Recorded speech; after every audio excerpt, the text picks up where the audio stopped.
ఇంకే రోజు అయితే 12వ తేదీ ఆగస్టు నెల 2024 సోమవారం. ఇంకే రోజు మనం మదనపల్లి మార్కెట్లో టొమాటో స్టాక్ అంటే దిగుమతి నెల వచ్చి మనం ఎవరిలో తెలుసుకుందామండి.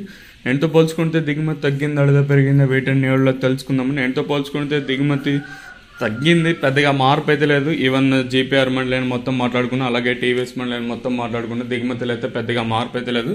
ఈవెన్ ఇందాక ఒక వీడియో కూడా అప్లోడ్ చేశాను, సో ఇప్పటికే చాలా లేట్ అయింది, కానీ ఇందాకే చేసిన ఉద్దేశంతో వీడియో అయితే లేట్గా చేశాను స్టాక్ ఇన్ఫర్మేషన్ గురించి.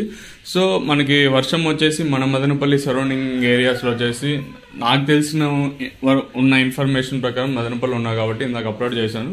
సో ఇంకా వర్షం లైట్గా పడతానే ఉంది. అర్ధరాత్రిని ఇంకా ఒకటే వర్షం భారీగానే పడతా ఉంది వర్షం వచ్చేసి. సో ఇప్పుడే ఒక 5 నిమిషాల ముందరే లైట్గా వర్షం అయితే ఆగింది. సో ఈ వర్షం అనేది మళ్ళీ పడుతుందో లేదో చూడాలి. సో అర్ధరాత్రిని ఇంకా వర్షం అయితే పడతానే ఉంది. ఇంకా దిగుమతుల గురించి మాట్లాడుకోవాల్సి వస్తే పెద్దగా మార్పు అయితే లేదు. సేమ్ దెనోషెట్లో తక్కువగానే దిగుమతులు అయితే వచ్చాయి. ఈవెన్ స్టార్టింగ్ పాతాళం ఓవరాల్గా మొత్తం కంపేర్ చేసుకున్నట్టయితే దిగుమతులు అయితే పెద్దగా మార్పు అయితే లేదు. ఇదే ఇన్ఫర్మేషన్ ప్రస్తుతానికి ఉన్నది.